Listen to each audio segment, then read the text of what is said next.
Cara membuat daftar isi secara otomatis pada Microsoft Word jadi seperti ini.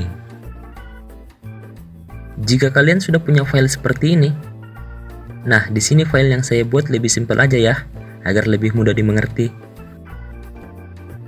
Yang pertama, kita ke arah pojok kanan bawah dulu, perkecil view page-nya sampai 80% agar halamannya menjadi 2 baris supaya tampilannya lebih mudah dilihat. Tapi kalau nggak mau page-nya diperkecil juga nggak apa-apa. Nah, setelah itu kita mulai membuat heading. Blok halaman yang ingin kita tampilkan paling atas dalam deretan daftar isi nanti. Kalau file saya di sini, kata pengantar ya, kita blok.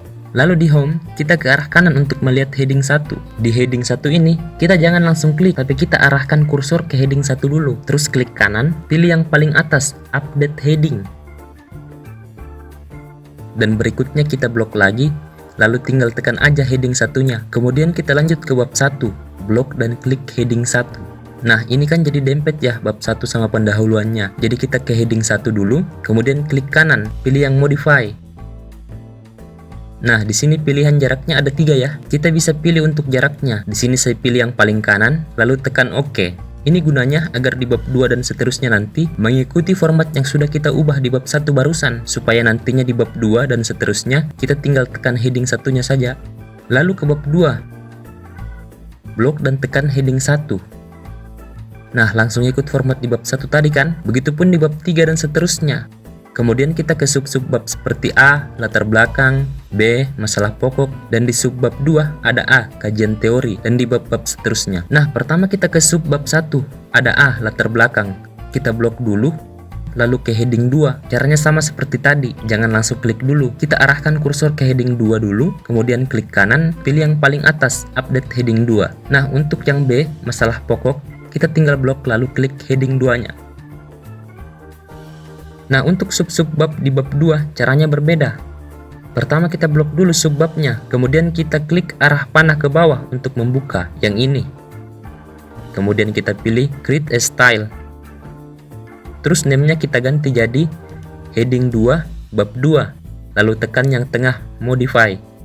Kemudian kita ganti yang list paragraph jadi heading 2, terus di bawahnya kita ganti juga jadi heading 2. Nah, setelah itu kita bisa edit seperti pertebal atau yang lainnya, kemudian klik OK. Jika di bab 2 masih ada sub-sub babnya seperti B, C, dan seterusnya, kita tinggal blok lalu klik heading 2-nya yang kita buat tadi.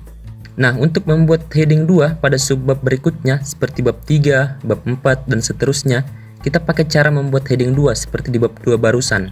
Selanjutnya kita buat heading 3 lagi untuk poin-poin di subbab. Seperti di bab 1 ada poin-poin 1 dan 2. Pada subbab B, masalah pokok. Nah, di bab 2 ada poin-poin pada subbab A, kajian teori, poin 1 dan poin 2. Caranya sama seperti heading sebelumnya.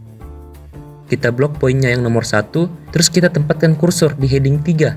Jangan diklik dulu seperti sebelumnya, tempatkan kursor di heading 3, lalu kita klik kanan, pilih paling atas, update heading 3. Terus poin 2, kita tinggal blok, lalu tekan heading 3. Nah, untuk poin-poin heading 3 pada subbab di bab 2, caranya sama seperti tadi membuat heading 2 pada subbab 2 tadi. Kita blok poinnya, tekan arah panah ke bawah untuk membuka. Lalu tekan create a style. Kita rubah namanya heading 3 bab 2. Setelah itu tekan modify. Nah, di list paragraf kita ubah jadi heading 3. Di bawahnya kita ubah juga jadi heading 3.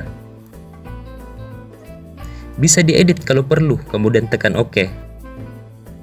Nah, pada poin nomor 2 dan seterusnya kita tinggal blok, kemudian tekan heading 3 yang sudah kita buat tadi. Untuk cara membuat heading 3 pada poin-poin seperti di bab 3, bab 4, dan seterusnya, kita pakai cara membuat heading 3 seperti di bab 2 barusan ya. Setelah semuanya selesai kita heading, kita ke bagian daftar isi untuk mulai membuat daftar isinya secara otomatis beserta nomor halamannya. Tempatkan kursor di halaman daftar isi. Setelah itu kita ke atas buka reference. Ke kiri pilih table of content. Kemudian pilih yang paling atas. Tarah. Nah, jadi kan? Tapi daftar isi ini masih perlu kita edit manual dulu. Kita hapus yang tidak perlu seperti konten ini. Maksudnya konten daftar isi ini, bukan konten yang sekarang kalian tonton. Kemudian bab 1, bab 2, dan bab seterusnya kita harus perbaiki. Yang seharusnya nyambung malah misah, seperti bab 1 dengan pendahuluan. Caranya, kita tempatkan kursor di sebelah bab 1 seperti ini, terus kita ketik pendahuluan. Terus bagian pendahuluan yang di bawahnya, kita hapus dengan cara tempatkan kursor di sebelah paling kanan atau di samping nomor halamannya. Lalu tekan tombol delete atau backspace pada keyboard 3 kali. Cara ini kita lakukan sama pada tiap-tiap bab di daftar isi.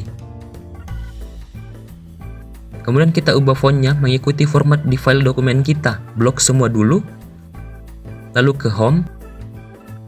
Tinggal pilih deh font yang sesuai dengan dokumen kita. Kita juga bisa ubah ukuran fontnya atau tebalkan. Dan perlu kita ubah juga bagian spasi tiap paragrafnya dengan cara seperti ini. Jadi deh, selamat mencoba dan semoga bermanfaat. Terima kasih.